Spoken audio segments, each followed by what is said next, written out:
Yeah, come and take a look at the snow. Bright white as far as your eyesight goes. Come and take a look at the fields of snow. I'll just get my coat, then we're good to go. Come and take a look at the lake. Let's have a quick skate before it gets late. Come and take a look at the frozen lake. Put your clothes on, mate, don't make that mistake. Happy Christmas. Greetings, holiday shoppers. There are now only 211 shopping days left until Christmas, and I think you know what that means. That means it's Christmas Creeps time once again. This is Christmas Creeps, your one-stop shop for holiday movies and TV shows all year round. Hi, my name is Joseph Wade. I'll be your host for this evening. Here with me tonight is my co-host, Mr. Bradford. Brad, what's going on? I'm just enjoying this lovely month that we have created, that has been created for us. Yeah, Brad's been taking the reins on the show this month, but I'm taking it back for this final episode of Anime. But thank you, Brad. I appreciate the fact that you've sort of forced me into watching all of this good Christmas holiday anime. I've actually enjoyed it more than I thought I would. Good. But tonight we have a very special treat. To wrap up anime, we are discussing Tokyo Godfathers from 2003. And with us tonight on the show to discuss it are Niall and Dwayne from the Secret of the Sailor Madness podcast. Welcome to the show, guys. Yeah. Hello. Doing very well. Now, I've been on your show a couple of times, but this is the first time we've had you on ours, so we're very happy. It's quite to the have honor. Thank you. The honor's all ours. So for the listeners at home who may not know what a Secret of the Sailor Madness is, why don't you explain what the show is for? Well, what it is a podcast that we should have probably thought of a better name of rather than the ones we picked off of a random name generator for our reviews for our rock band names. But what it actually is... I disagree. I think it's a great name. It's a pretty good name. It's evocative, but people say that's a pretty good name for a thing, but they don't know what the hell it's about. What's the So you thing? gotta tell them. Is a podcast about animation of all sorts, which we like to just talk about often at great length and various things. So we go back, we're on the gamut all the way back to like black and white cartoons of the days of yore, all the way up to the hottest things. Well, hottest, I don't know if you call it that. Recent things anyway, everything else in between. Trying to shy away from the usual kind of disparaging, cartoons in the old days were so old and weird, and just like kind of talking about some bad episode of G.I. Joe or some shit for 3 hours in excruciating detail. We try to be kind of more of a positive aspect of it. We try to find the good and the merit and what things may have spun off from that, what may have inspired it, where did it go. And we've been trying to experiment with kind of different formats recently, trying to implement stuff like music videos and advertising. And we got a few other things in the pipeline wanting to try out. Cool. And then the rest of the time, we also have a little side gig with some friends, with a pal of ours who runs an exclusively anime podcast called Let's Go, talking about anime week to week, which we are contributors to. So we're well versed in animation up and down, left and right, you name it. We've probably watched it or are aware of it in some fashion. So you are very we much... talk about cartoons is what we do, Yeah. I think. Yeah, and specifically, I know your website says you're the cynicism-free animation appreciation podcast, which, you know, we dabble in cynicism here on Christmas. Really? But when things are going well, and we actually watch something that is worth engaging with and talking about, you know, we have no problem saying that we love something. Kind of like the movie that we watched tonight, Tokyo Godfathers, which I had never seen before. I actually found myself really enjoying. Who would like to lead us off? Brad, explain Tokyo Godfathers. I command it. Oh, the plot or just everything in general? Just the overview of what it 20 even words is. or less. Okay. Go. Okay. Do it in no. Do it in a haiku. Oh gosh, you have to give me a second. All right, Tokyo. that's fine. Counting on the fingers, I know. Okay. Definitely. The first line is definitely Tokyo Godfathers. 3 hours later. God damn. I'm counting on my fingers. It's actually pretty difficult. I'm trying to even describe the characters, you know, it's like a drunk cross-dresser. The second one's 5 syllables, isn't it? Or is it 7? It's 7. It's 575. I can't be teenager in the same fucking line. Maybe this bit is comedy poison. I don't know. I'm almost done here. I've almost got it. Okay. I do believe in Bradford. Okay, here we go. Oh, wow, that was fast. Okay. Tokyo Godfathers is an anime movie. It's a very... dang it.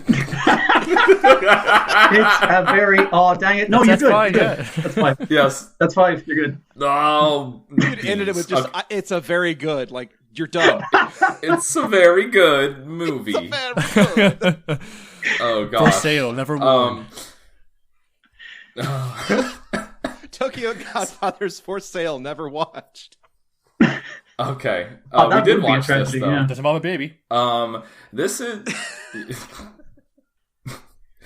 Tokyo Godfathers is a movie that came out in 2003. It is a Satoshi Kon joint, known for some other works like Paprika and Paranoia Agent.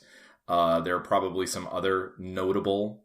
I mean, there are definitely other notable movies that he did in his time. He has since passed. I believe he passed in 2010. It is a Christmas movie. That's why we're talking about it here. We can get further into the plot synopsis, but it's a good movie. I had never seen it before. I had been meaning to for the longest time, and I'm very glad that I did. Niall and Dwayne? Yeah, I didn't see it when it came out initially, but I've caught it after. I don't think it's in my regular Christmas rotation, but I think it's in my irregular one where it'd be one of the ones that I'd put on because it's a classic. Yeah, irregular one, but I think I hadn't watched it in quite a while prior to this. I had like the DVD in my collection. I remember I got it in like a second-hand shop somewhere.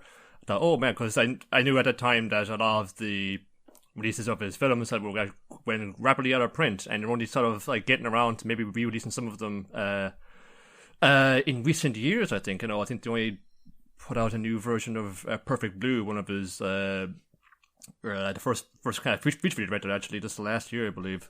So when I saw it, yeah, that's crazy. Like, because I remember when Black Swan came out, everyone was like, "This is just fucking Perfect Blue," and everyone was like, "Perfect what?" Yeah, yeah, but yeah, it's definitely like a film that comes up a lot and making a kind of what a Christmas anime out there, and this is always like the top of the heap because it's full of Christmas spirit. It's about 3 wise men or 3 wise people trying to get a baby back to its parents on Christmas Eve. Well, and running over into New Year's as well, but over the holidays. Yeah. What's more Christmassy than a baby at Christmas? I mean, come on. Point. I had actually never seen this before, and this is always one that was kind of on my sort of radar. I knew we would have to get to this eventually, and we just needed the right excuse for Brad to make me watch it. and here we are. But also, I'm pretty sure Brad, our pal Booker, has requested that we do this episode of this film several times, so we're finally making good on that. Request. The best thing. This has been long requested. The best thing about this is like you could go back and just go to any of the old adaptations of it because it's based on a novel from 1913 by Peter B. Keane called Three Godfathers, and that was between 1916 and 1948. Like, it made multiple films. 2 of them by John Ford. Yeah, there was like at least one cowboy one, a John Wayne one. I think. Well, the book itself is based on like the old West frontier, about kind of 3 alternately either bank robbers or cattle rustlers or stagecoach bandits who find like a baby that's scared in the wilderness, and they think it upon themselves to try and bring it to safety because they find a mother, but she dies giving birth, and then these outlaws are redeemed by their good deed.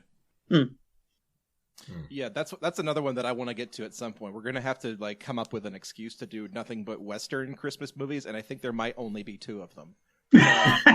That'll work out quite nicely. So yeah, Tokyo Godfathers. How do we want to start to work our way into the plot of this movie? Well, I suppose to start just talking about Satoshi Kon and his kind of way, I think it's like a lot of people don't, or who are fans of his, don't really like it because it's one of his more lighthearted ones. Really? But honestly, sometimes I have trouble. Like, if I watch one of these things, I feel like there's films of his I haven't finished because I watched them late at night and I was too disturbed to finish them. That kind of thing. I'm just like, can't watch this right now. It's getting in my fucking head. But yeah, this one I find like a really fun watch. It just kind of shows off his flair as well without Well, okay, so knowing that and knowing that this is like his sort of one shot at a Christmas film, do you think that in future years and future generations it's going to have sort of the Frank Capra effect where at the time people kind of look down on it as, oh, this is way too corny, way too schmaltzy, and then over time it just became the one that he's been most known for? Do you think that's going to happen? Most known for, I wouldn't say. I think that would still be probably like Perfect Blue and probably Paranoia in the TV series. Millennium Mattress, perhaps, is that's Sure. quite an innovative film in itself. But definitely, like, you know, when, let's say, if you're talking to any anime fan, whether they're in deep or there's somebody who just like kind of skims it and just kind of watches like things once in a while, they're probably aware of this film existing and probably watches like Christmas themselves. That's fair, yeah.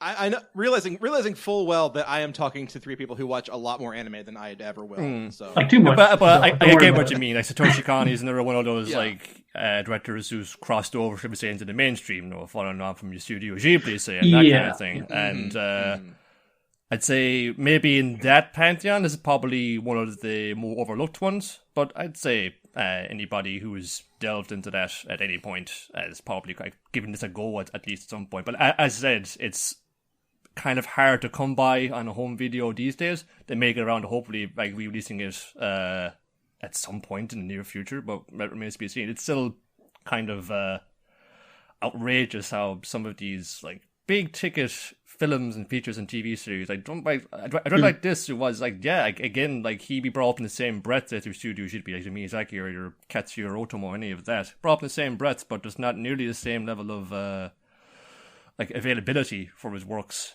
for much of the rest of the world, you know? We had trouble tracking this down a little bit, actually. I wanted to watch this free of commercials. Yeah. The only place that it's legally available outside of owning a DVD copy, at least in North America, is on a service called Crackle, which forces you to watch interstitial ads, which is not, as you can imagine, is not the best for a movie. So we were subjected to local farm ads and Cold Stone Creamery ads and all sorts of other wonderful HVAC repair ads throughout. Can I just say how strange that phenomenon is, though? Like, I'm used to seeing ads for major, you know, big movies that are coming out, or, you know, Coca-Cola or things like that, on watching streaming things on the internet. I have never in my life until today seen an ad for a farm that is like 20 miles from my house. Targeted.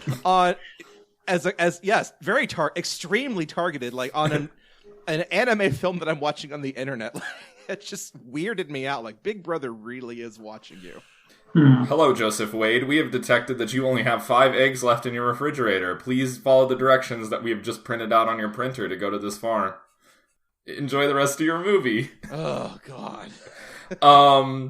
So I'm going to give away my opinion of this film, but I probably will track it down on DVD, but I was a little disappointed that it wasn't available just to buy on a streaming service, which is usually how I tend to go these days. Right. Yeah, you do see that with a lot of other anime films, though. I believe a lot of the Studio Ghibli films are not available through these sort of, you know, iTunes, Amazon streaming sort of. That's because Ghibli's distributed by Disney, isn't it? It is. I think Disney lost the rights to that fairly recently. Did they? I thought they still had the digital Did rights. what? Okay, Like, I need to I check don't some of the discs I have. Say it was like what are those guys? I can see the logo on my mind. They released like a lot of East Asian cinema. Funimation. No. The one the people who did the MST3K ones. You know what I'm? Shout Factory. Shout Factory. Shout Factory? No, are they a fucking French company? It's going to drive me bananas now. I can see the logo here on the thing, but I can't read the side of the case. It's a little squirrel. Oh no. Squirrel. Well, yeah, it's one of the weird things. Like, I was kind of hoping, especially with his untimely passing, that a lot of Satoshi Kon's stuff would get picked up and like rediscovered and redistributed, like you're saying, Joseph, where it would become like maybe a bigger classic, not just among the people who are in the know or in and around the know, but like in general. I think it's this, for example, is a solid Christmas movie, and his psychological horror works quite well outside of just the Japanese audience. Okay, yeah. Well, yeah, we can definitely sort of get our way into the plot of this movie. I think the best way to do it is to just start talking about the titular the three Tokyo Godfathers. So our three main characters in this film are three homeless people of varying backgrounds. They all have their different reasons for being cast out onto the street and staying that way. And throughout the film, we kind of learn first about sort of their stated reasons for being on the streets, and then what actually happened to them. So there's a lot of sort of back and forth as to the who and the why of all these events. But our main three characters are Jin, who claims he was a former bicycle racer who lost a pretty major bet on a race of some kind. That's how he put it. Took a fall, yeah. Through the race. Right. He threw the race and got found out. Yeah, he threw the race to make money because his daughter had terminal illness. That's right. That's right. And the money he'd use he'd get paid for throwing the race. He could use towards curing it, but he got found out and he got run out of I was going to say industry, run out of the sport. Mm-hmm, mm-hmm. And Hannah is a transgender woman or cross-dressing man. It's weird in Japan. There's like what's the word? Okama is the Okama. term. There's a very little distinction between being gay, being a crossdresser, and being transgender, and it's just generally under that umbrella. There were terms that kind of, I guess, emerged. What I'm saying is it tends to get... Yeah. What I'm saying is it tends to get all lumped under like the one thing. Especially in the early aughts, this was definitely a phenomena. I can't speak to it now, and I know there are I imagine it's more terms. varied now. Sure, yeah. Yeah. And you'll see this in the translation where if you listen to the original audio, they're using both, Gin and other characters are referring to Hana as an Okama. She refers to herself as such as well, but they translate it different ways in different parts of the translation. Sometimes they translate it as especially early, it's odd. They translate it as the F slur, but they also translate it as, like gay and queer. And it's interesting, and I was trying to find online some definitive source of saying whether or not Okama is pejorative in the way that certain homophobic slurs are in English. And I think it's like find like if you self-identify as, I mean, like a lot of gay people self-identify with the F word, that kind of thing. I think it's the thing in Japanese of where they're referring to it as the vulgar language and the polite language. So if you say Okama while being polite about talking about yourself, it comes across as, oh, I'm gay, I'm a homosexual. Whereas if someone says it in the pejorative kind of accusatory language, it comes across as offensive just by the way you worded it. Yeah. If the word itself isn't offensive, it's just everything that the sentence is built makes it offensive. Yeah, it can... Very contextual. It can be... Yeah. It can have like... It's not a perfect translation. It can have like a derogatory context because it was... associated in days past with prostitutes, so it still has that kind of cachet of like unseemness about it. But it's just sort of been, it's the kind of thing that you can use in, let's say, in private company, but wouldn't say like out in public, in public speech, should we say? It's kind of sort of being reclaimed, much kind of the same the word queer sort of being reclaimed by people in other parts of the world. So similarly to that, but it still has that sort of connotation to it to this day. But it's getting better. It's getting better. And I was even surprised at how sort of sympathetic the film was to that character at all. Because as soon as she shows up in the film, I thought, oh no, how are they going to play this? Yeah. And then it turned out, no, Hannah's fairly well rendered, I think, as a fully formed person in this movie. So. What I appreciate is that they take the piss out of Hannah, but like the same way they take the piss out of every other fucking character in this thing. Yes, exactly. She's just as much an object of derision as anyone else because of how stupid she acts in certain circumstances, not because she's an Okama. And your man taking the piss out of her by calling her an F word and that kind of thing is just because they're friends and they can call each other motherfuckers if they want. The only thing she actually gets insulted by is if you call her, old man or something like that. Yeah. I think... Yeah, that's a red fucking button. I think there was the one scene where she says, like, you can call me a fuck, but don't ever call me a fart. It's sort of like a mistranslation there, because it comes across as... Yeah, well, I think it's Oji-san, which is grandpa, basically. That's it. Yeah, it's calling him grandpa. Yeah, well, it's that. What actually kind of sets it off is Kuso Gigi, with what you hear in there, and that's translated as old fart, but it means like smelly/shitty old man. And she's kind of going, "You can call me shitty, you can call me old, but don't fucking misgender me like that again, or I'll kill you." This is why I'm glad I have 3 people on this podcast who actually know how to parse this stuff, because I am just stepping in it. Left and right. No, you guys actually know, it. and I'm actually learning here, so I'm kind of going to take a back seat for a little bit of this and just let you all hash this out, because you know what you're talking about, and I appreciate that. One of the things I appreciate, especially in this movie, and you can see it in a lot of other directors' work, but in this movie, Kon is picking characters that are. I mean, like I would say it was just in Japan, but fucking it's everywhere, man. Where these are people who you would ignore in society, the homeless, people who are homosexual or other than you, angry teens, people whose voices you kind of like go like, let's just ignore them. In this movie as well, migrant workers, that kind of thing. It's like these are all our characters who we see from their kind of point of view. That's undesirable, when I call it, of Japanese society, and like calling me. He took a kind of impetus to make this from like the John Ford 3 Godfathers film, but he was also sort of spurred on by seeing the increasing number of homeless people on the streets, which kind of became a chronic problem after the bubble economy in Japan burst in the early 90s, and they want to show the homeless in a more sort of humanizing manner, as people trying to do their best in the face of like grave misfortune, or kind of trying to foster empathy in an audience that might otherwise have written them off as an ugly burden on society. And I think it's important that he took the piss out of the characters as well, because he doesn't want you to pity them. He wants you to understand that they're people. So they can be easily mockable, but they are also easily... you can see the circumstances that put them in the situation. And it's not so much pity, but like you say, empathy. And I think it engenders that a lot better. Yeah. Right. It's still like a fairly... It's getting a little better, but there's still like quite a lot of stigma attached to being homeless. Yeah. They kind of operate an out of sight, out of mind approach to it, where they'll kind of shepherd the toys will kind of shepherd the homeless away from the main streets, and so they kind of congregate in little tent villages under a bridge or inside a park or something like that. Like this is kind of seen as a nuisance by I guess polite mainstream Japanese society, and sometimes viewed as a consequence of your own personal failing. So it's your own fault you're homeless, not that any number of things that can put you out in the street in a flash can happen to you.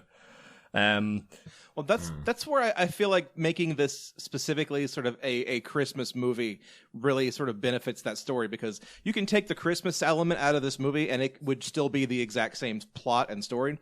But then when you bring in the holiday element, and then you bring in sort of when the film starts off with a children's choir singing Silent Night, that already puts you in the mindset of like, this is put it in a religious context. And you think about the homeless, the downtrodden, these people, these are all the people that, Jesus would have hung out with back in the day. Yeah, absolutely. It's what the opening sermon is about, in fact. Right, yeah. I mean, that's completely intentional there, too. But, yeah. But I think the fact that they acknowledge that and bring that to the forefront really makes this film kind of pop a little bit better than it would have had it not been set at Christmas time. I think it brings in the holiday themes a little bit more than a lot of the holiday movies that we've been watching. Yeah. Which you would think it's not that hard to do, but apparently it is, because so many of these are like, think back to Bah Humduck, which we just did a couple of weeks ago, and how utterly it fails at just delivering lip service to the idea of a Christmas Carol. Like, it's insane. It's a layup, and it failed. It had a template, a pre-established template that it could have used, and somehow it failed at even that. We have a holiday tradition on our podcast of doing a version of a Christmas Carol, because there's so many of them over Christmas, but we have to stop because there's too much shit ones that don't fucking get it. We opted last year to just do Christmas Carol episodes of various things. Some good, some bad. Some were actually just like a good way to sort of sample. This is like a long-running thing that we're very leery of trying to go in like full bore on, i.e. the Back to the Future cartoon.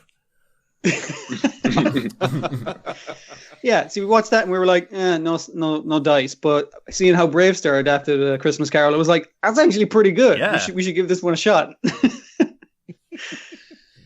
Yeah, see, that Bah Humduck that was the first time in like 5 years we'd ever touched a Christmas Carol, and knowing how many there are out there, I don't know that we want to do it again.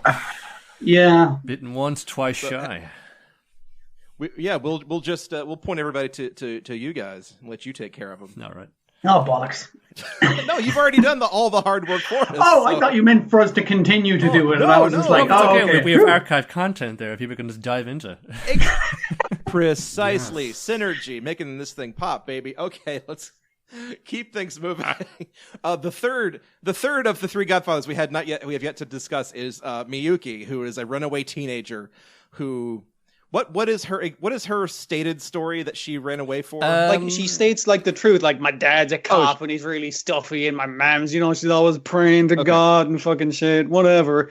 Like, which is all true, but not to the full extent that she's saying. Yeah, she basically kind of flipped out because they got rid of her precious cat because she loves cats, kittens. She's crazy about them, and she took what looked like one of those sharpened nail files to her dad and just stabbed him in the gut. And he's like, "What'd you do to my cat?"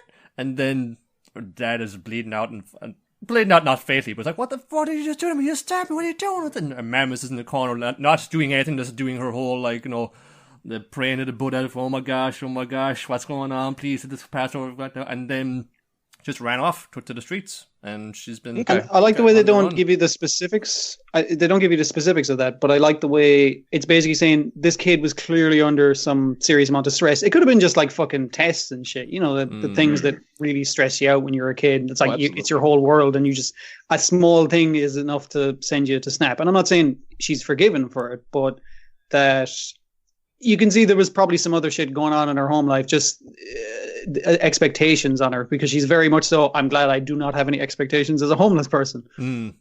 Yeah, it's very understandable, if not relatable. Yeah, and her situation is unusual as well because the homeless population in Japan is predominantly it's predominantly male. Hannah excluded, of course. Yeah, that's kind of as well as a result of sort of discriminatory hiring practices in some like regular kind of Japanese salaryman office things. They would prefer to hire or keep on men who are married because they see that they have dependents and people that they need to kind of care about as well. Whereas if something happens to you, whether you get divorced or anything else that could cause you to separate from your partner, you're not viewed in the same light, and you could find yourself without a job suddenly. And so a lot of these guys are could have been dudes who were trading stocks and making $1 million a minute a couple of years back, and now they're just on the street foraging in bins. Yeah, and it immediately makes me think of has anybody else seen the movie Kumiko the Treasure Hunter? I know that I haven't seen it. It's basically about sort of a 20-something office girl who quits her job to go out in search of the briefcase full of money from the movie Fargo because she thinks that's real. It's way more interesting than that. It is. It's based on an urban legend that circulated in the American Midwest that there was this woman that came out here to search for the briefcase. But wait. It's an urban legend based on an urban legend that was invented for a movie. Yes. Yes. Wow. Okay. That's almost literally yes. That's exactly it. But the reason I bring this up is because part of the reason she goes on this quest in the movie is because she is one of these sort of sad office girl workers who hasn't, gotten married and quit her job yet because she's a sad office worker and nobody wants her. So before she can be fired and let go and probably cast aside like these characters are or would have been, she decides to just steal a company credit card and go to Minnesota of her own accord because that's kind of the life that she kind of sees for herself anyway. So I guess all I'm saying is that like I can appreciate the angle that they're taking with that sort of thing. That's an odd digression I just made. I apologize. No, I think I get all that. I like being reminded. It is about like there's this kind of pressure to put up the polite, proper front to the wider world when you could be dealing with Lord knows what inside, but you can't be shown to be buckling underneath it. You gotta put on a strong face, and you gotta be ganbate. Gotta keep on going, gotta keep on trucking, and possibly work your ass to death. For what? For nothing. All for nothing. But so these three homeless folks, they're dumpster diving, they're trash hunting. They go look for what is it? They find a full volume of encyclopedias for Miyuki. Thank you. And it was going to be her Christmas present. It was going to be her Christmas present. It's a full volume of encyclopedia. I want to say Britannica, but I know that's not a... I think it was like an encyclopedia for kids or something. Encarta. I think it was World Children's Literature. Yeah. And she, like, Miyuki hates being called a kid. Yeah. So, yeah. But then they hear the sound of a baby crying, the unmistakable sound of a crying baby in the trash, and they dig around. And lo and behold, here is this baby wrapped up in a little makeshift trash manger in the middle of the street, in the middle of the city. And Hannah immediately grabs the baby and says, "This is my baby now." But they also go off on this mission to find the parents of the baby, figure out where it came from and why it was dumped on the side of the road. And that is sort of the setup of the whole movie. And then we get this amazing opening credit sequence with this weird jaunty music that after we've just discovered the saddest thing in the world, this baby lying in the trash, and then this jaunty sort of upbeat Christmas music as we see all the opening credits and people's names and directed by and things like that. And our adventure, off on the adventure. And I'm going to put a pin in that right now and just say that we are going to talk about spoilers. Spoiler alert. There are some things in this movie that are unexpected. If you have not seen this movie and you are planning on seeing this movie, stop this now and go watch it. It's a really good time, and we'll be here when you get back. All right. It is also, I should say, a blissfully short 90 some minutes. Yeah. Which I'm not saying that I'm glad it was over 90 minutes, but the runtime definitely helps. But even then, it's dense because I forgot how much happens in this film. It's an odyssey. It's an odyssey for these guys. There's not a pick on this. You couldn't cut anything. It's so packed in. And just how much because this is like another underlying themes about kind of miracles and coincidences happening at Christmas, and it's quite impressive how they tie back even minor things into major plot threads, or just kind of everything kind of calls back upon itself right up to the very end. It's really impressive how they pulled that off. We appreciate it on this watch through. Mm-hmm. Yeah, even right down to just random cab drivers constantly reappearing. How many fucking taxi drivers has got to be in that fucking town, and it's the same guy? He's like, son of a bitch! I keep trying to get out, but they pull me back into their weird fucking shenanigans. No, it's that lady again. Oh man, Uber's on strike. The cab company's on strike. I'm just out here trying to make a buck. One last aside before we really dive deep into this plot, or sprint through this plot. Yes. You mentioned the jaunty music, and I have to note, this is video game chat coming up, that the music was written by Keiichi Suzuki, who did the music for Earthbound, along with Hip Tanaka. Nice. Which is, and you can really, a lot of the stylings, especially the end credits, you get that sort of warbly, distorted reggae kind of sound that is Earthbound's known for. So something to look out for on your next watch through. Wait, did you say it was also done by Hip Tanaka? Your man who did Mario Land. Hip Tanaka also worked on Earthbound, not Tokyo Godfathers. Oh, okay. Sorry. I was going to say, that would make sense with the jauntiness. Yeah. But yeah. Also the Saint Young Men, which you want to tie it into Christmas a little more, or at least to Christianity. It's got a Christmas scene, and Buddhism, sure. I mean, like, Jesus is in it, so yeah. Yeah. So Bradford, take the wheel.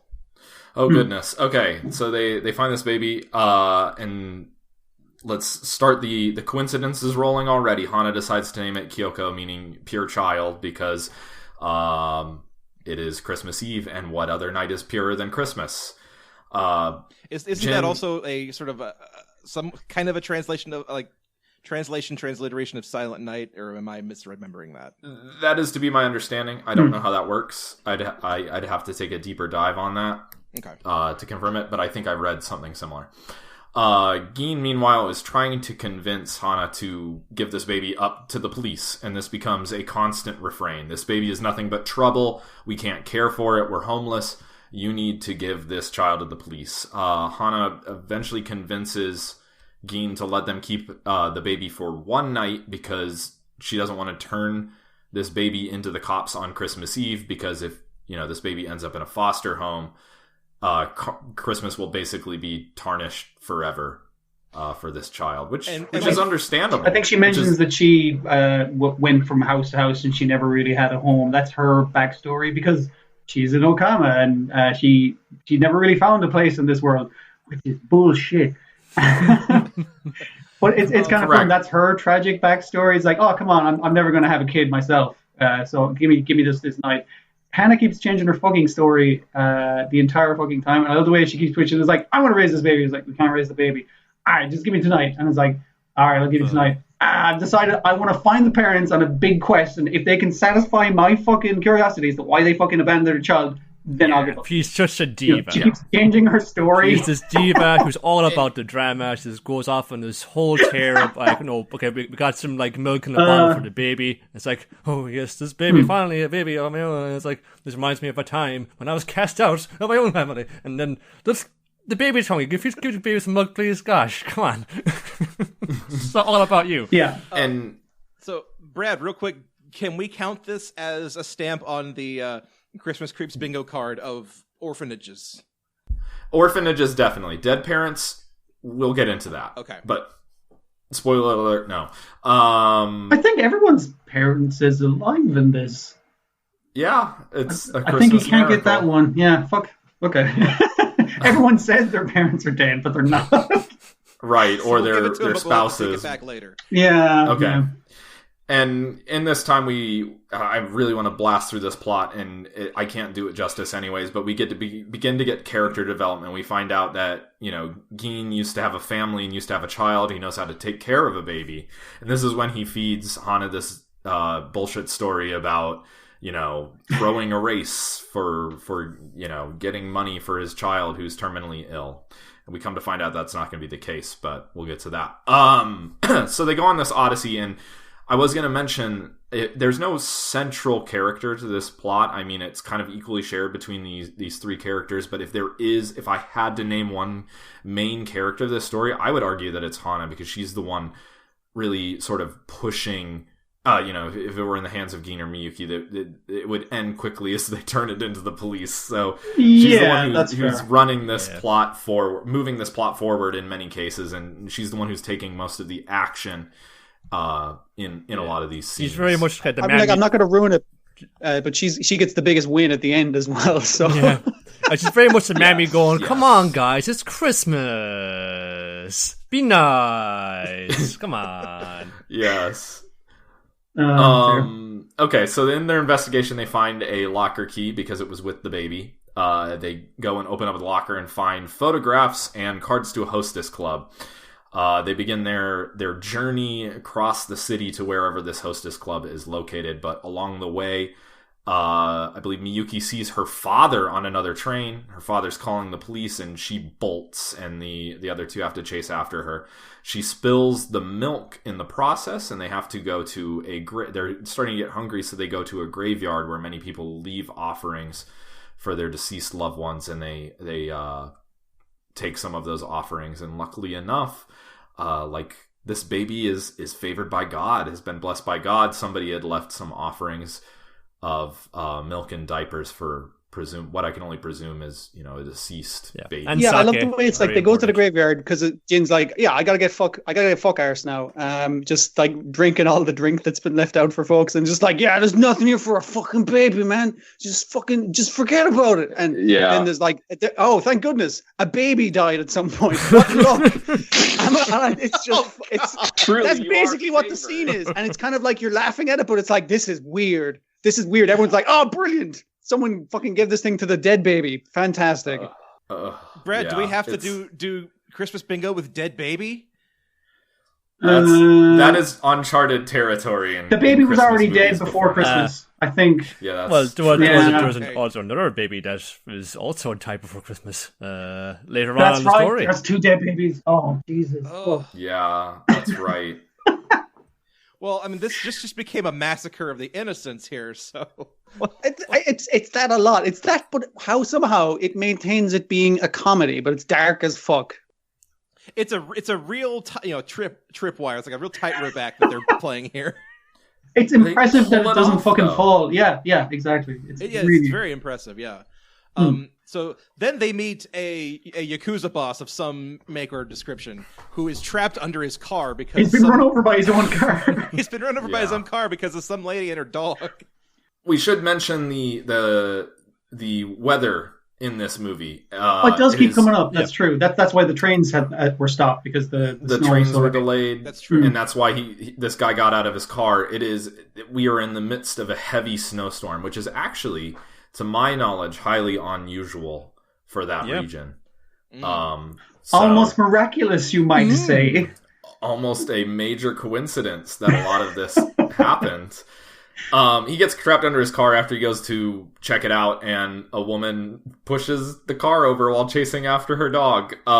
They push the car off of him, and he is kind enough to give them a ride and some money as a reward, and takes them to his daughter's wedding. You've done a favor for me. On the day of my daughter's wedding, anything you want, your wish is my command. I like the way the daughter's like giving out to him, and he's like, "See these guys over here? They saved my life." It's like, you treat them right. So anytime Jin takes 2 fucking bottles of wine off the server's platter, everyone's just like, "Yeah, it's fine. It's fine." Those guys It's are the cool. most stereotypical like mob boss thing ever, honestly. This guy seems sound out. I mean, like, what kind of fucking criminal is he to get ran over by his own goddamn car? Not a very good one, apparently. He's a boss. You can't go out Yeah, like that. and- You know things. He'd lose face. That's probably why he's treating these guys as well as he is as well. Yeah. You guys, you don't say a word about what you've seen. All right. Yeah. Man, I didn't So- watch the English one, but if he doesn't sound like that, I'm going to be disappointed. I didn't watch the dub either. I don't think it was available. There on- is no Yeah. English dub. There's like dubs in French and Spanish and other things, but as far as I can see, no English. Really? Huh. You Americans All right. can eat shit.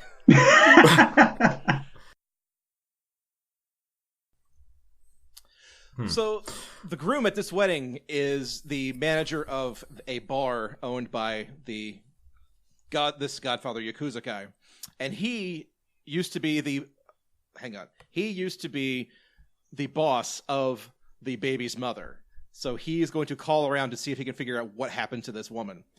Meanwhile, in the middle of this call, the most Godfather of Godfather things happens, and someone tries to assassinate the Godfather. Let's back up one quick Oh step. man, and okay. No, we do, Sorry. because isn't that guy Gene- the guy who Yeah. fucked over Scammed Gene game. for... It's the book. It's the bookie. It's It Gene's is, bookie yeah. from I his. forgot It's about coincidence previous on top life. of coincidence. Not only It is this is. guy like, yeah, I recognize that broad from the picture, he's actually has involvement with Geen from Geen's tragic past. Yeah. Yes, Not- and not an only- incredible coincidence in this scene. Geen is about to bash this man's head in with a bottle, and all the while this is happening, we see earlier in the scene there's this darker skinned wait staff, and they pull a gun and shoot up this same bookie. Well, they're actually shooting the mob boss, but the guy that Geen was about to crack his skull open jumps in the way of the fucking boss. To save his life after this mob boss had complained about this kid on the drive over. This kid's a real piece of shit. But like, and also Gin was literally like, I'm gonna kill that motherfucker, and then he fucking jumps in front of the bullets for you. Yes, yeah. yes, this person loses their wig, and it turns out that's actually a man, and takes Miyuki and the child Kyoko hostage, and takes them to sort of how to best put this? A safe house, like or a super an low area. rent apartment, basically, because Yeah. Miyuki, even though she's she's living as a homeless person, she's like, oh, this part of the neighborhood looks pretty rough. Because there's like syringes on the ground and shit. This assassin is somewhere from South America and is speaking Portuguese or some equivalent to it, and it says, I don't know, very nice to meet you. I don't speak over the language. She's trying English on him, but I recognize every maybe fucking 6th or 7th word. I think it's Spanish he's speaking, but my Spanish is fucking terrible.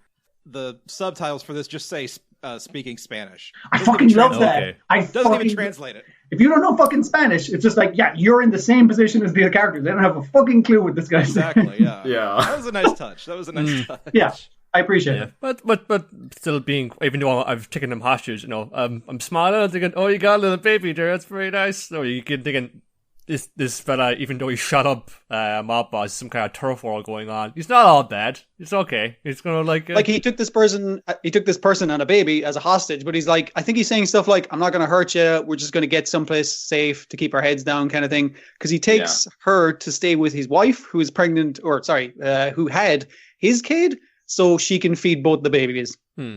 Yes, while he lays low. It's like, he's not gonna fuck her over. It's like, listen, you got me out of there, so I'm not gonna try and kill you or anything. In what is maybe the coziest scene of this entire movie. It's actually nice for once. It's really pleasant. It's really nice. This lady is trying to tell Miyuki all about, her family and her life while she's breastfeeding this child, and they put him to bed, and she's reciprocating, and they're looking through photos, and this is when we find out the backstory about Miyuki stabbing her father for losing Angel, this cat.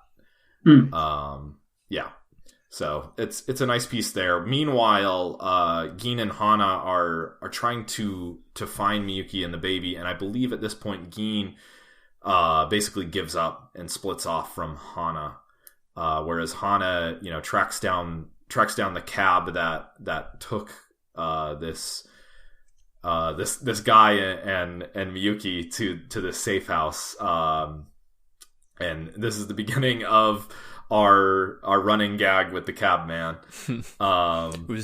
She tracks him down, and Gin is sort of trying to come to terms with himself. He's drunk at this point. I guess I'll go into that really quick.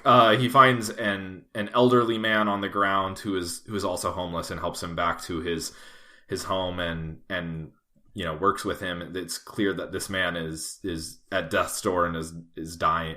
I just said that. Is at death's door and helps him home and helps him drink. And this man, says, well, I have a secret and I need you to keep this safe and don't show it to anybody. He hands him a bag, which we will find about later.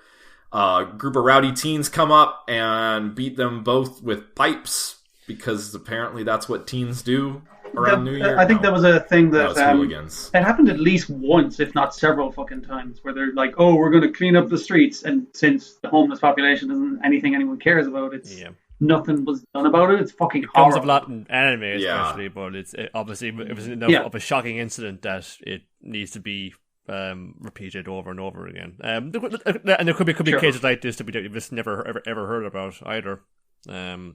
It must be enough of a phenomenon, or had enough notoriety anyway for it to feature so regularly in stories concerning this. Well, I mean, the fact that it happened even once is horrific enough. Yeah, right. Yes. I was wondering, with a film like this, where the line, where this film would cross the line, where would the step too far be? I thought maybe it would be with Hana, maybe it would be somewhere else. For me, the line too far was when the fucking teenager beat the dead body with a pipe. Yeah. That was super nasty. Broke. Yeah. A lot of this movie is heartbreaking, but that hit me in a way that I was not prepared for. That character, the crazy old man. What I like about him is it's presented as this guy could be like God or something like that, because he's like, I need one last favor and another drink, and then he thinks he dies and he tries to close his eyes flip back up. It's like, God, Jesus. It's a really funny scene, and the guy's really funny, and like it shows the shot of outside of his house and all the pinwheels on his shack stop blowing in the wind, and when we think he's dead, but then he comes back alive and they start blowing again. It's like, sorry about that. It's just like, dying for real now. Yeah.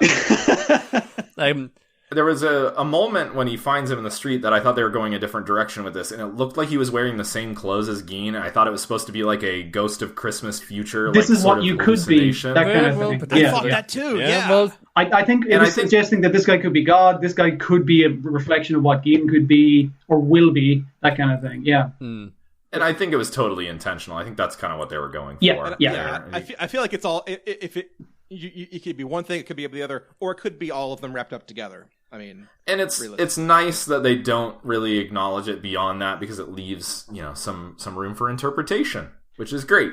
The other thing he could be is Santa, because he does leave him with a very important gift, and he does have the white beard in a red bag. That's true. Oh my goodness! Oh no, Santa's dead. Oh, and those poor teens are not going to get anything for Christmas. Good. Speaking of a gift, I don't know. I hope they get arrested for Christmas. Yes. Speaking of a gift, the teens steal something out of Geen's pocket, which is if you're familiar with red packets, it's similar to that. Yeah. It's in a white envelope, which is typically it's given for New Year's as a gift, and we find out that it contains 30,000 yen, which is about $300, which Geen had saved up in order to give to his daughter, who is still alive. Spoiler alert. What I like about that is we see Geen get the other shit kicked out of him by these guys, and then they go off because there's some girls they want to fucking chat up. But then when that thing's gone, it cuts away, and when it cuts back to him, he's bloodied and bruised, but he has a fucking fistful of that envelope, and he's just like, he kicked those motherfuckers' ass. So good. And he's like even more beat up, but it's like you should see the other guy sort of situation. He's the one who fucking walked away with the envelope. The kid's probably fine, he just got away, but still, to have the gumption to go back for a second round of that takes a lot of guts. And it's seeing... See, I feel like it would be too cathartic to see him kick those pieces of shit's ass. Yeah.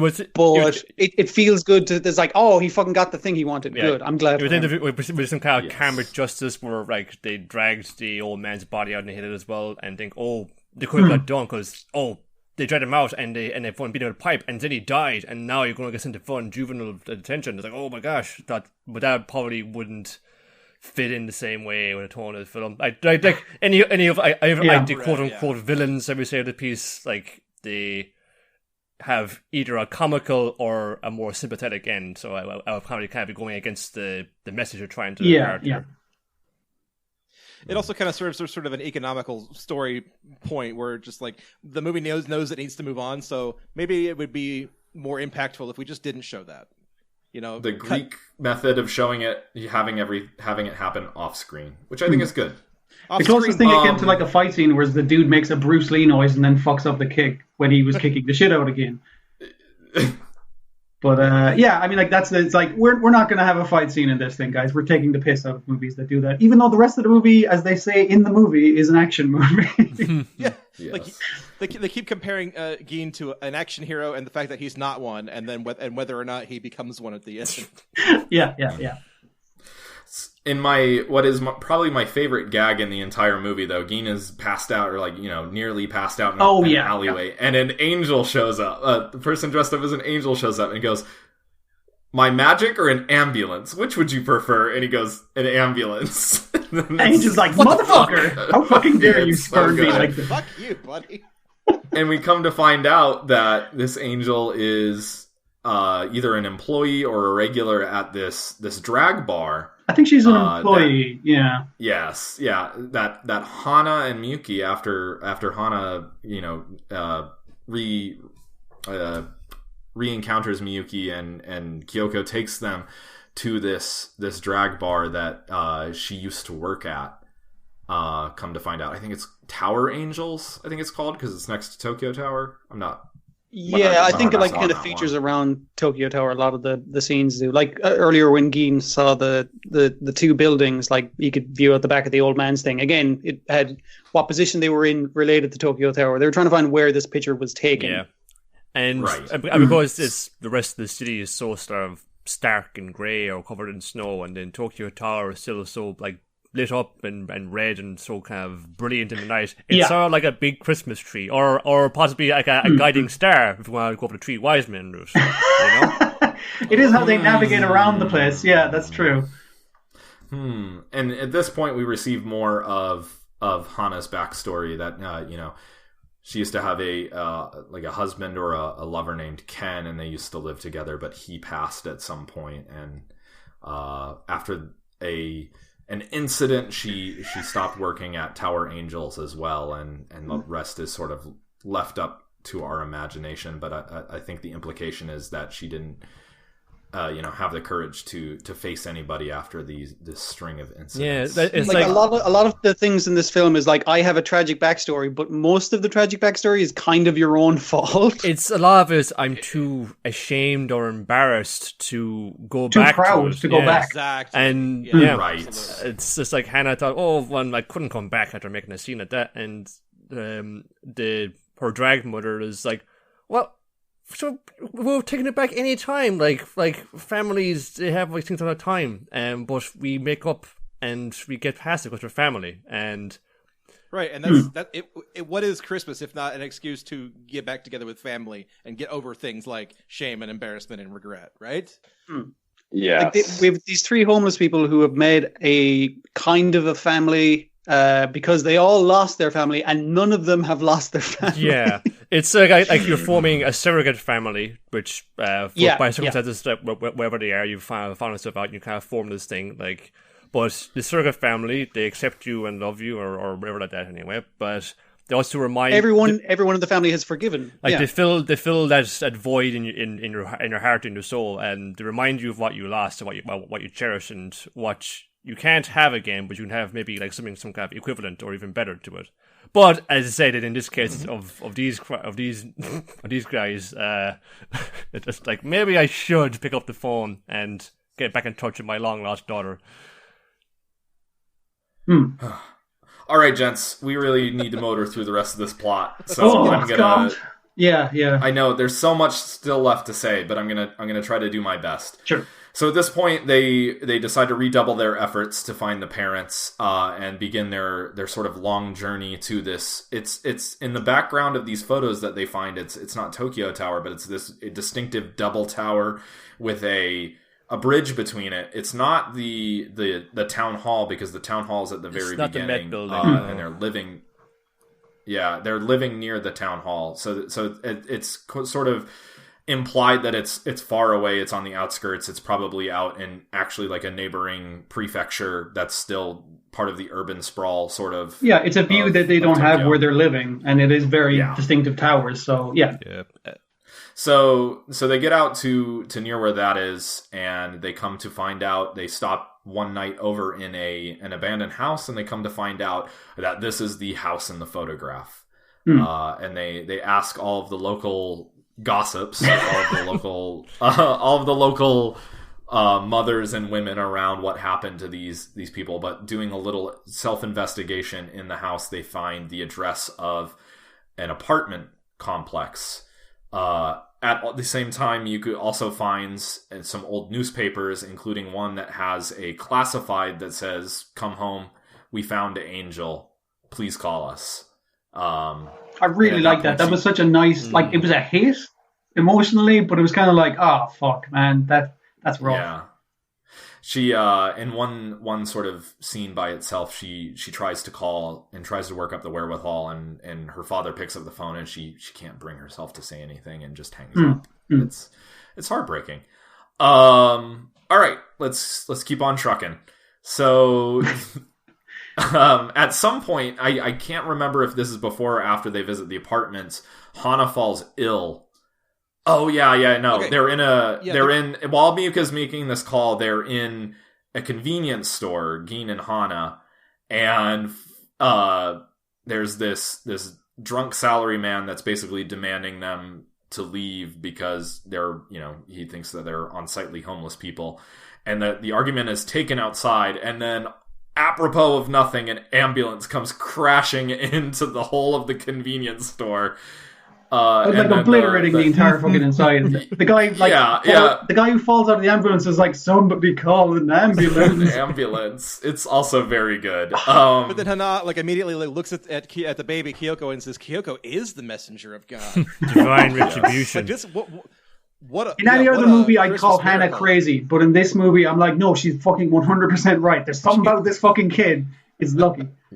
Yes. But at some point in the next part of the proceedings, is it during the chase scene? No, it's before that. Hana falls ill, and they have to go to the hospital, and Gin ends up paying the $300 that he had saved up for his daughter for Hana's medical bills. And come to find out, the nurse working there is Kyoko, a different Kyoko, which is Gin's daughter. Who had become a nurse. I'm seeing double here. Yes, and that's why he was not a fan of the name originally. Talk about a coincidence. So we come to find out the rest of Gin's backstory is that he was an alcoholic and a gambler, and had owned a bike shop with his wife, and had gambled his way into a deep debt and could not face it any longer, and basically ghosted his family. But he's eager to sort of meet back up with his family, and his daughter reveals that, we never gave up on you. We never stopped looking for you. And she gives him his phone number, but there are more important things to do. Hana tells off Gin at this point. I love that because it's like, Gin's a piece of shit, you find out. Then his daughter forgives him, and he's like, oh, could you bring me back into your life, dear daughter? Of course, father. And he's like, no, that guy's a motherfucker. Let me just fucking let me fuck him out of it right now. And it's a pretty hilarious scene. But then later on, she says, like, it's family. She'll forgive him. I just needed to put it all out there because rather than have it seethe under the surface, it's like, it's better that she knows he's a piece of shit now, so she can forgive him fully. I had to Harry and the Hendersons him, otherwise we'd never get these two back together. Yeah, it's great. And then Hana tells a really great story, which I'm not going to get into. Watch the film; it's good. It's sort of like a parable related to the action she just took. And then Hana and Miyuki are walking along a bridge, and they find a woman about to commit suicide. They grab her off of the ledge. I love how kind of subtly it down. Is sort of like set up. Like there was Hana and Miyuki just walking along, kind of chatting about what are we going to do about this baby. We'll do our best to try to find this baby, and we see someone crossing the road on the side, and then getting up on the railing, and then they're walking back, and then this clocks it. Then wait! Don't do that! Don't jump! Just kind of dash out of frame to try and save this person from jumping off. Yeah, I think they're literally talking about like people killing themselves or something like that.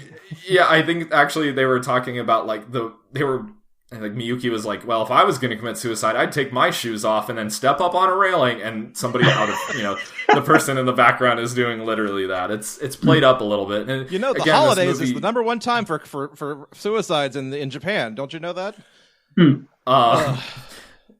So again, this movie is walking this tightrope between comedy and tragedy, and it's pulling it off really.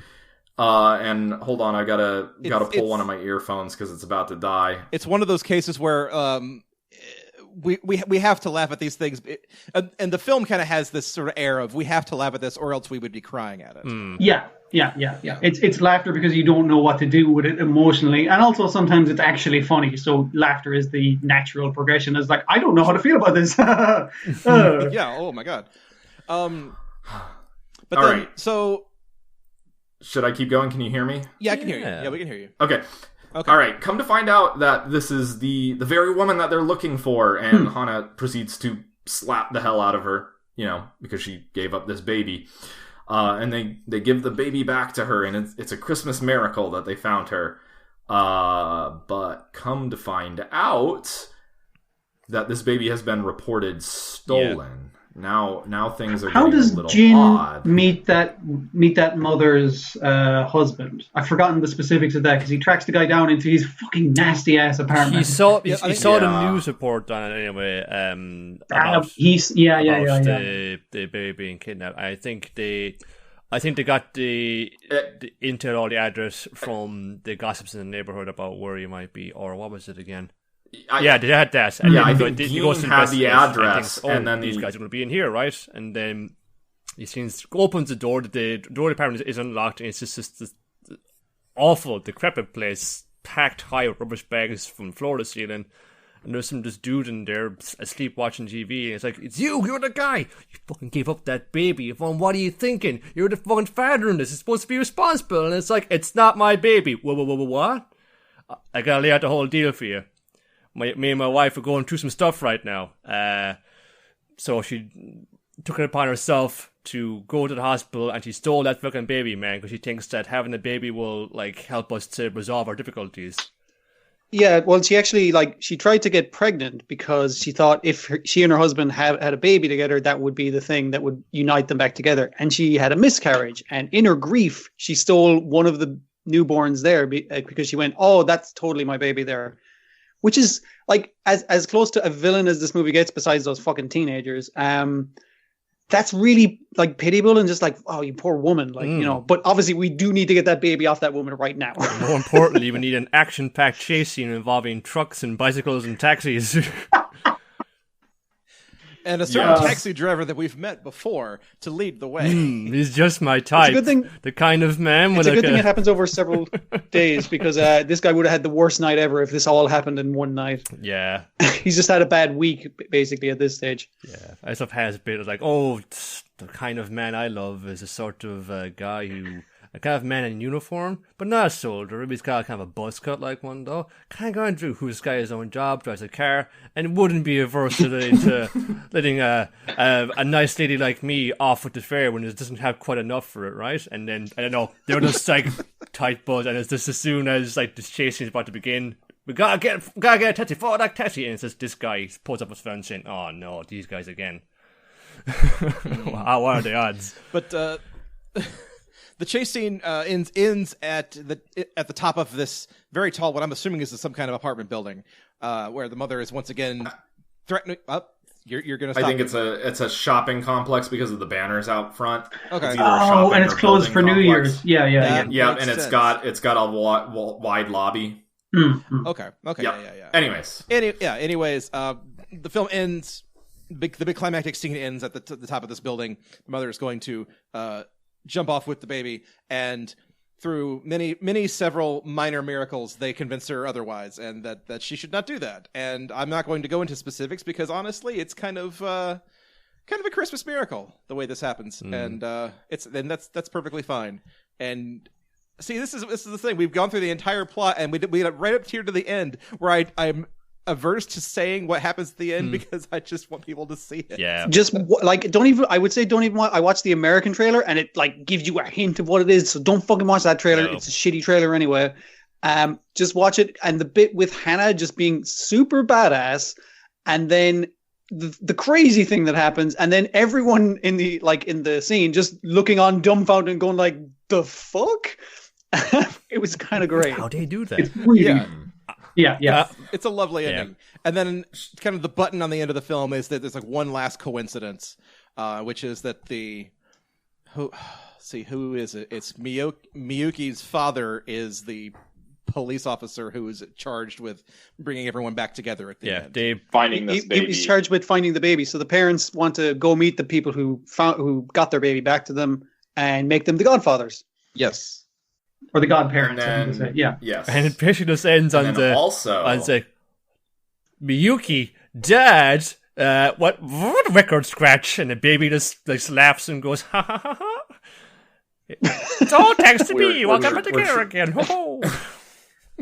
We're treated to one last happy coincidence as well. Yes. For those that had been paying attention, in the earlier scene in the hospital waiting room, they announced the winning lottery numbers, and it's remarkable what the winning lottery numbers are. It's all ones, and this is the New Year's lottery. And we are treated with a shot of the bag that the old man had handed Keen, and in it are lottery tickets, and one of those lottery tickets is nothing but ones. My gosh. So you never know. Sometimes that might be the best number to pick. You never know. I like the way that's statistically it's bound to come likely. up sometime, right? Pretty much. But I like the way the film just cuts at them, the father and daughter looking at each other, going like, what? And then that's it. Film over. Presume everyone lives happily ever after. Go home now. They're set now. They won the jackpot. They can just divvy it up between themselves. And Miyuki's probably going to return to real life, because what I like about the ending as well, it gives Miyuki sort of a good chance to shine and do something sort of heroic and decent and good as well. And something that will get her, like, in her mind is like, now she has regained her honor by saving a baby, so maybe she can forgive herself. But I like the detail of they're chasing Sachiko like up onto the roof, and Miyuki just says, "Okay, I can't wait for the lift to go. I use the stairs to get up there," and she's kind of running up these like 50 flights of stairs, and she's absolutely box after her. But she's discarding items of clothing as she goes out because she's getting overheated, and she's just kind of taking off all the layers that she's acquired from being even on the streets, the big coat, the big hat, all that stuff, and she's just down to like her jumper and her skirt and her boots, like this, just down to that. She's down to sort of what she ran away in, essentially. And basically, she's pulled away her layers of that she's built up as homelessness as her defense and everything like that. And then she has to talk down this mother whose kid had died in childbirth and now wants to kill herself with someone else's kid. And she has to talk about being a good parent and love and that kind of shit, which is something that she lost. And the fact that she had to strip away those layers just before that in order to be able to talk this person down from that ledge, using the thing that she ran away from home, or the opposite of the thing she ran away. It's fucking she wonderful. Understands now. She understands. But it's also done with. Yeah, but it's also the thing that she kind of gained over the course of the film, having to care for this baby over the last 4 days. So she's kind of gained that sort of self-confidence and that sort of sense of responsibility where she doesn't have to run away and hide from her parents anymore. She can just be her own person, and that she kind of self-actualizes there at the very end. It's very well done. It's very touching. But yeah, that's Tokyo Godfathers. It's a great film. I really can't nitpick it too hard, because honestly, why would you? It's a film about coincidences and miracles and de facto families, and I don't know. This is one of the more Christmassy, like genuine Christmassy things we've watched in a long time. Yeah, that's kind of ironic, isn't it? Though, I think it's like for all of, I think based on not listening to some things you've gone about before, it often swings too much one way. With like it's all going to be like ultra tragedy or ultra farce, and this has some like super real moments in it that really cut you to the core. But in amongst all that, it's quite a funny film, and it as well. It embraces the medium that it's in. It's very cartoony. A lot of these characters are larger than life. They're absolute, like, I wouldn't say caricatures, but they are, like, doing actually kind of ridiculous things that you would only kind of do in a cartoon, and kind of selling and really embracing what it's done. Because I think that also gets leveled at Satoshi Kon, one of his films. Like, well, these are all set in like real world locations, are often about kind of like average like people. There's no like crazy robots or spaceships or anything like that. Why would do that? But Satoshi Kon, he was like an animator and a manga artist, way back when, long before he became like this revered director. And so you don't ever quite lose that. He wants to like promote all that and keep it up on the screen. But as well as a kind of a practical aspect, because you would have a very hard time trying to get permits from like the Tokyo City Council to allow you to film a feature about homeless people setting up and like sets and things with like shanty towns and stuff, that kind of stuff. Which is a problem they're don't want to broadcast, trying to keep under wraps, and to have it like out there right there in the street for anybody to see is not something they would probably approve of. Like, with a decent enough budget especially for the action scenes and everything. You could easily have filmed this, but Satoshi Kon was like, I'm an animator and I'm a cartoonist, that kind of way, first and foremost. And the thing about doing cartoons is you're a director directs actors, but an animator or cartoonist, they act with their drawings, so they're involved in that process of it. And if you got someone else to do that, if you directed someone else to do the acting for you, it wouldn't have the same voice, and that's very important to this. Yeah. Also, as well, again, the snow. It would be again pretty hard to just bring up like bag upon bag of fake snow and throw it on everywhere on the set and have to clean all that up for at the end of the filming day. Whereas in an animated film, well, if you want snow, you got it. As long as you're able to convey it convincingly, then it's there. Anything you kind of need. Absolutely, yeah.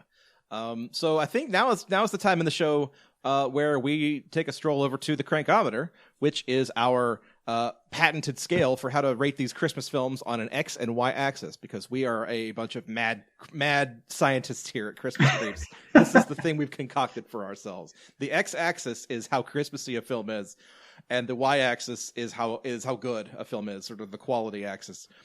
So, gentlemen, Tokyo Godfathers, X axis, how Christmassy is Tokyo Godfathers? Man, it is pretty festive. Trying to get a baby home to his parents for Christmas. That's what all the classics are made about, man. That kind of maybe not that concept, but that kind of feeling, that kind of sympathy, that sort of emotion. So the temptation is here is just like crank it up to 6, 7, 8, 9, 10. But what's the high end of it? The high end is 5. We very rarely have broken it off and gone to 6, but the top of the scale is 5. So, like for my part, every time "Ode to Joy" came up on the soundtrack, that song is just like catnip for me, basically. Like once that song plays, I think in my head, this is definitely Christmas right here. Like it works in this, it works in Die Hard. It's just. Yeah, that came on, I think, in the hospital waiting room. I like to think that in the waiting room, they still had Die Hard on the telly, and just happened to be at that scene in the film when they played up. Right, like the moment that Geen meets his daughter again for the first time, and that song kicks in, you're like, oh, this is like the perfect moment right here. It's beautiful. And then over the Christmassy credits, as hell. And then over the credits, they play this strange sort of calypso-tinged version of it. I don't know what the lyrics are because the movie didn't translate them for me, but I don't know. That's the thing that got me over the Christmas mark, was like Ode to Joy all around. Love it. Let's say you took this movie, right, and you rewrote it considerably. Yes. So it's still about homeless people. Instead of it being like an unforeseen snowstorm in winter, it's heavy rainfall in autumn or something like that. You set it at a different part of the year. It's not the same movie. Even if you change everything to make sense to that time of year, it doesn't work as well. It needs the magical Christmas element, even amongst all the shittiness of this fucking awful world that they present. It needs that Christmasness to make you go like, yeah, that seems legit. Yeah, I place in the context of the holiday. Like Japan isn't as big. Christmas isn't a big a holiday in Japan. No, it's not like you don't have a day off for it, but it is still acknowledged as a time for like miracles and great deeds to occur. And the coincidences are kind of miracles, but the more they're sort of reinforced the ties, where the both seen and unseen that we have with people we meet in our lives. You keep running into the same people like every day. It could be like just the same person serves you at a supermarket like every week when you go there for groceries. And whether you realize it or not, you've seen this person every week, although you may not realize it. And so we kind of like acknowledge that it happens. This kind of was apparent to you, and as well, like besides the miracles, there's just like coincidences happening where they are in the right place at the right time. Some of them are just achieved through like great devotion and effort too. I got that thing running through the film again, saying, "Oh, I couldn't be an action star like that." But then at the end of the film, he's hanging out the side of a speeding truck. He's a fucking action star. Yeah, he makes good on his lie as well, because I was saying was a big bike racer. He hops on the bike like without having to ask or reason. And he's like in pursuit of that truck on bicycle, on a bicycle. Like he's making good on his effort, and like, a miracle happens. He makes his own a luck. Police bicycle. He stole a police bicycle, but he's making good. He's making it happen. He's like really living up to the lie that he's built up for himself. It's great. So yeah, we just got to land on a number here. I would say at least a 4, Brad. What do you think? I was thinking a 4. I could be pushed to a 5, but the 5 is this ephemeral. I can't put my finger on it. You already mentioned my litmus test of could this be rewritten? Could this be rewritten in a different season and still retain the exact same sort of thing? And I would argue that no, that is not the case.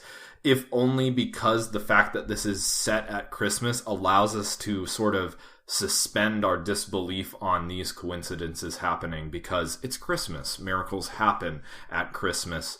Forgiveness happens at Christmas. I think, like you said, this film has more. It's not necessarily about Christmas, but it has more of that Christmas feeling than a lot of films we watch that are all about Christmas.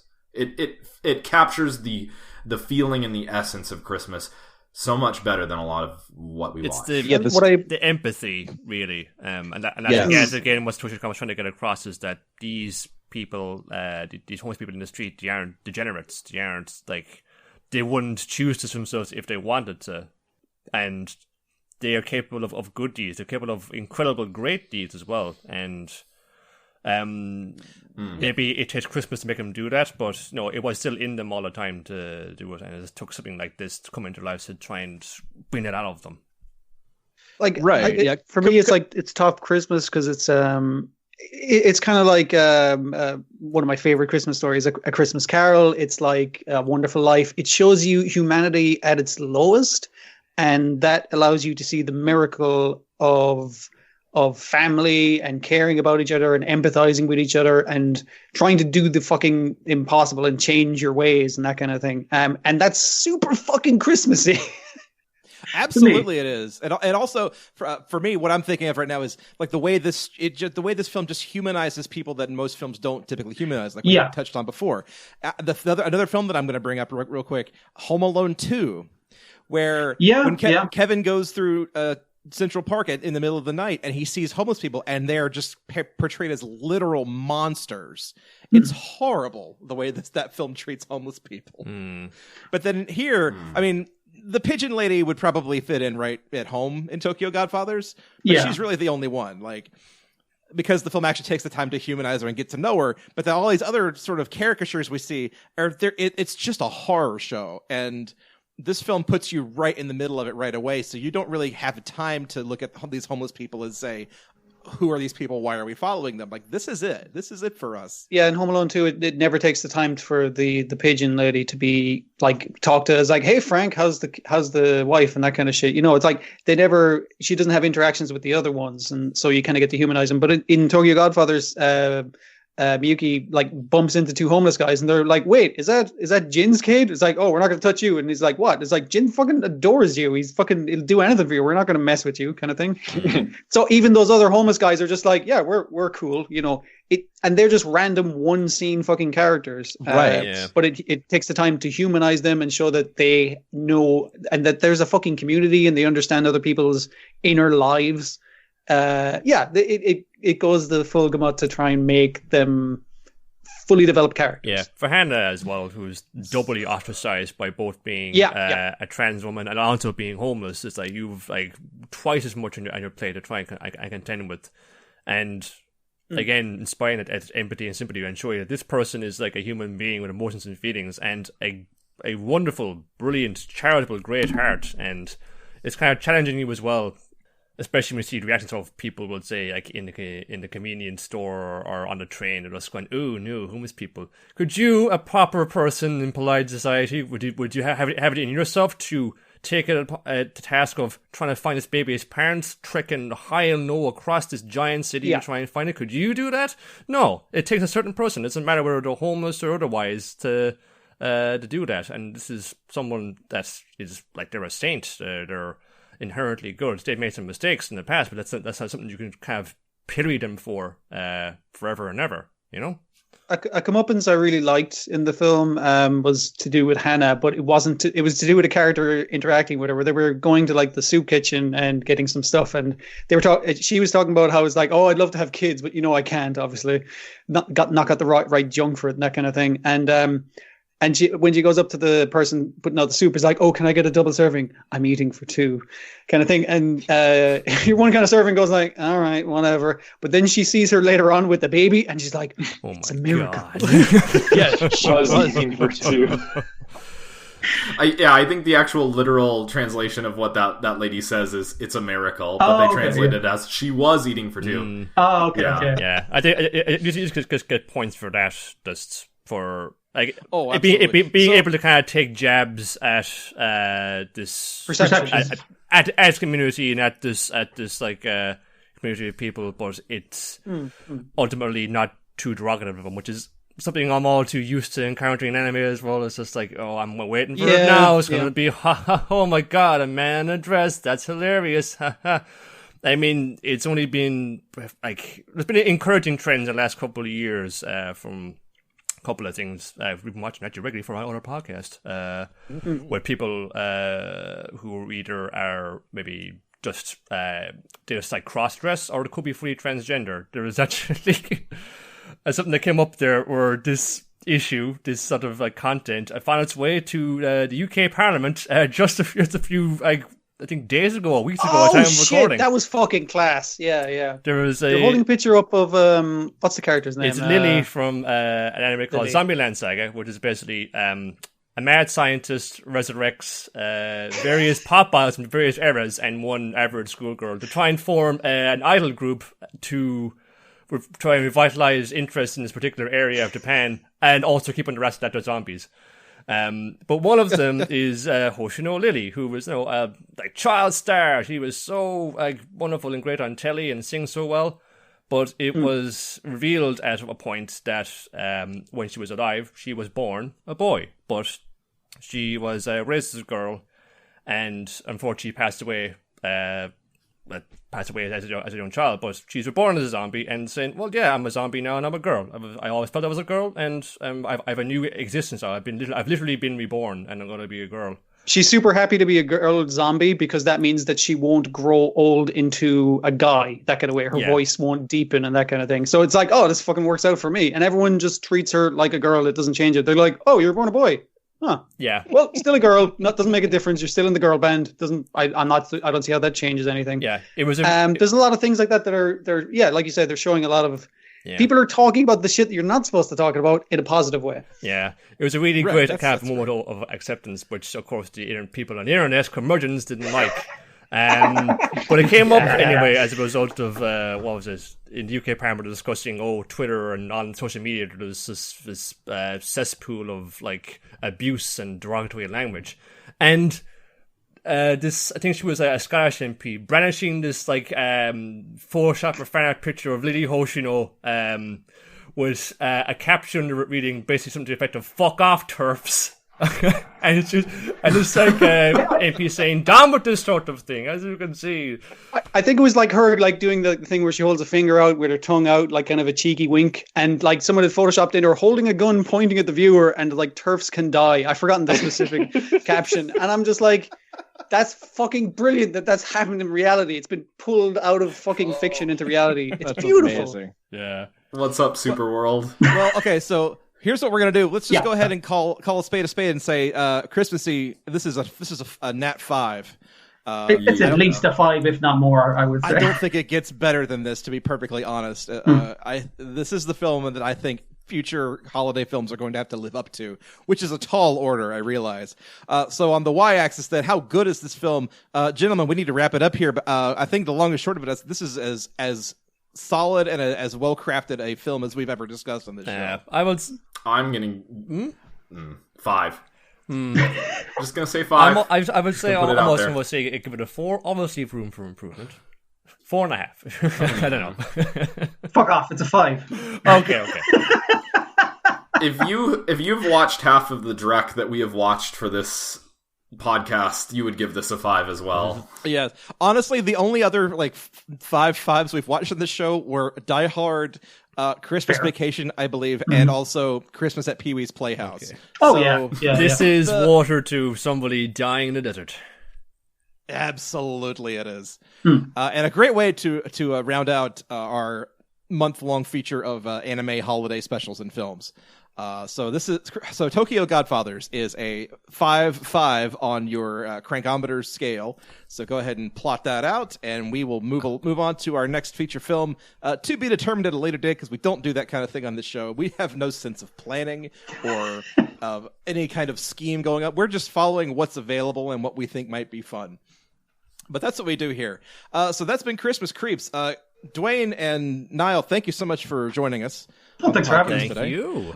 Where can our listeners find you guys if they want to come and listen to your podcast? All right. You can find our regular podcast about animation of all kinds at secretofthesailormadness.com. That's on iTunes, Stitcher, Pod Directory, and probably a few other podcast hosting things that may have ensnared us in the last while I'm not aware of, but those are the main ones. But basically just go to the website there and you can find latest things and also all the older things. You can also, again, our little side gig, as you mentioned before, with another podcast which is anime exclusive called Dynamite in the Brain.